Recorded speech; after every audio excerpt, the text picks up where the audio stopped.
Hello, consciousness, grace, a singular reality is the theme of this talk. We tend to think of grace as something that we invoke, something that we pray for, something that might be bestowed upon us from a higher power or from outside of our own nature. However, grace and consciousness are a singular reality.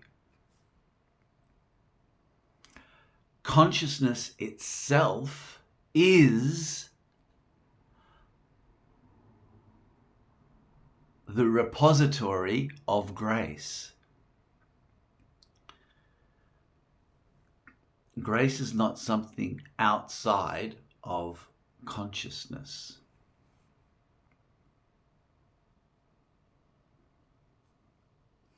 When we seek grace, it's best to seek it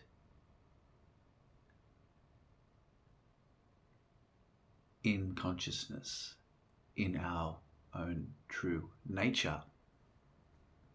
Saint Francis of Assisi has a famous statement that he apparently would place up around the monastery, especially near the mirrors, which was,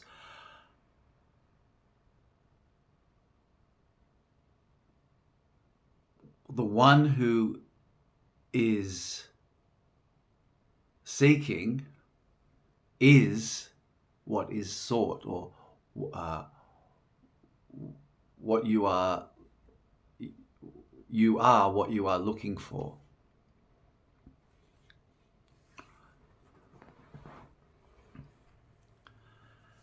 And what's the point of saying this to you? What's the point of sharing this? And if you've stuck through this far, you're interested in grace and consciousness. The point of sharing this with you is to invite you to open yourself up to the immediacy of the presence of grace inherent in every moment. I've shifted the context to say from inherent in consciousness to say inherent in every moment, because the consciousness and the moment are also synonymous. Whatever arises, this room, this camera, this body, this world, this suburb, this universe, all of the people in this town in Australia, all of those are arising in the moment. They are all objects in a non-objective, eternal presence that we refer to as the moment, as now, as here. There is a here prior to what is here. When we say here in this room, let's say, but this room is an object. It has walls, there's a floor. And if we over in the park outside, the park is still here. The here doesn't change. It's in our face. It's so obvious.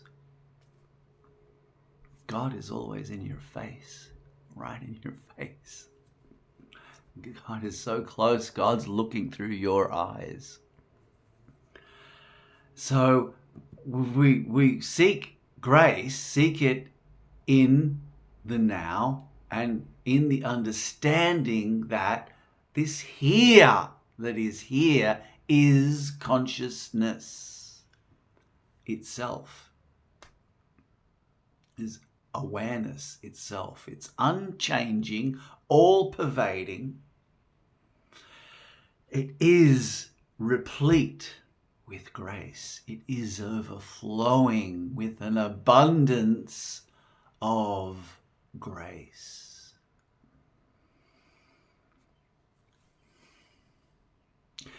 Because this shift in attitude, this attitudinal adjustment from seeking grace as something that can be given from outside of one's intrinsic nature, and referring here to one's intrinsic nature as the here that is here before the objects, as awareness that it doesn't alter.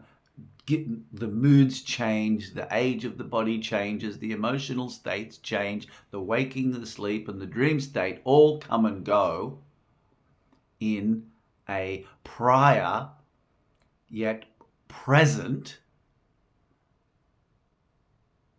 unchanging beauty. And it's a pivotal pivot.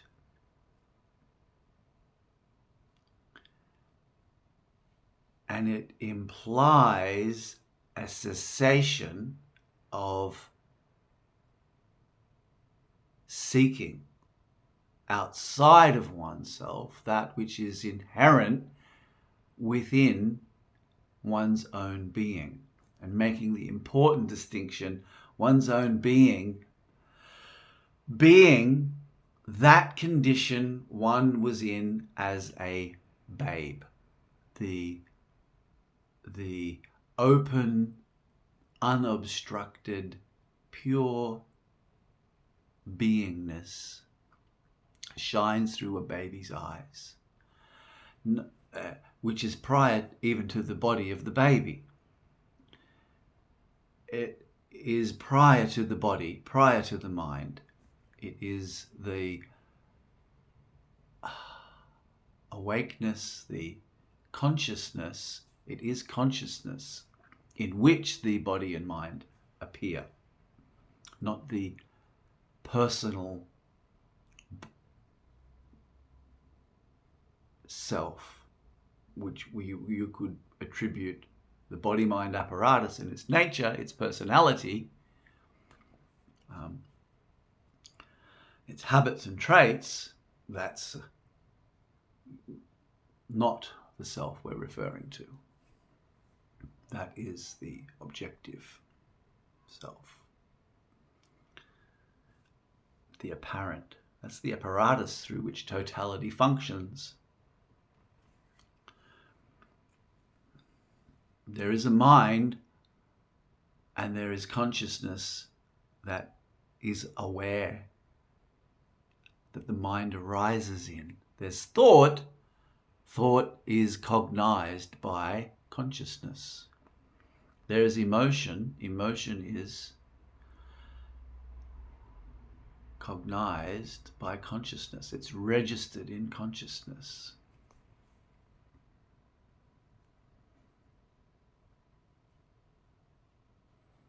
And so what can we do with this insight?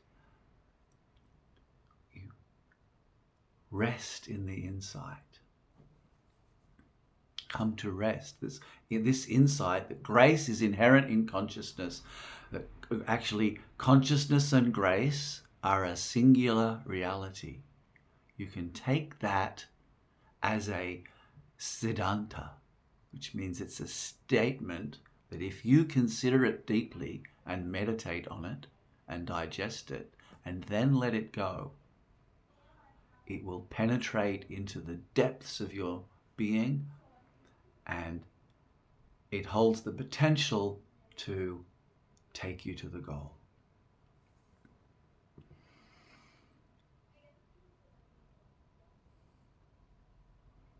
Nisargadatta Maharaj used to talk about listening to the teachings like you're doing now, and then considering the teachings, mulling over the teachings, which includes asking questions of the teacher and getting doubts ironed out. Listening, mulling, or considering, chewing on, and then forgetting. Importantly, then forgetting, letting go. You need to listen deeply in an unobstructed way, then reflect on it,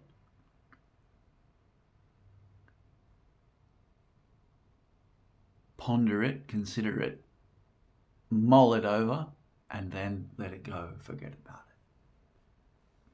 it. And the teachings do their work. When we let them go, they can do their work. And what is the work of this teaching? What might be the work or could be the work of this teaching? It is to bring us to silence, to bring us home. The letting go of seeking outside of consciousness what is already inherent in consciousness, what is already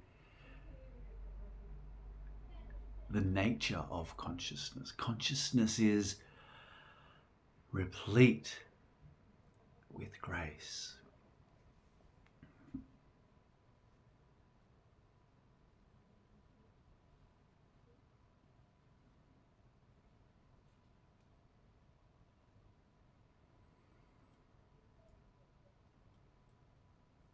My own consciousness right now is full of grace, is grace, and is replete with grace. You could start your meditation with this consideration, and then just let the thought do its work to point you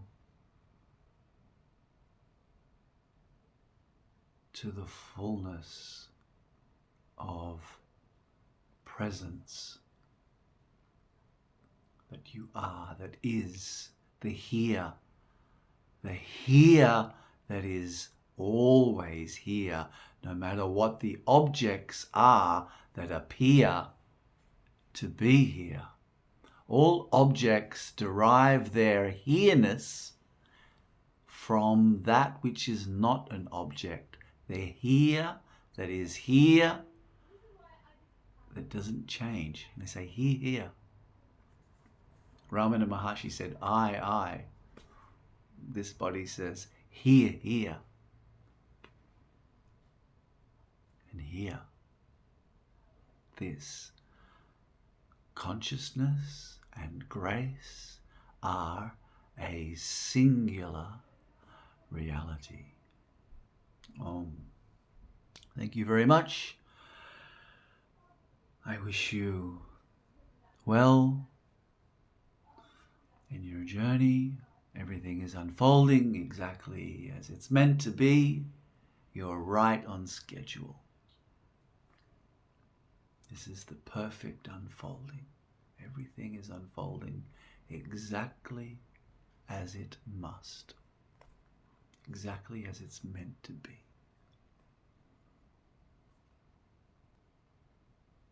Bless you.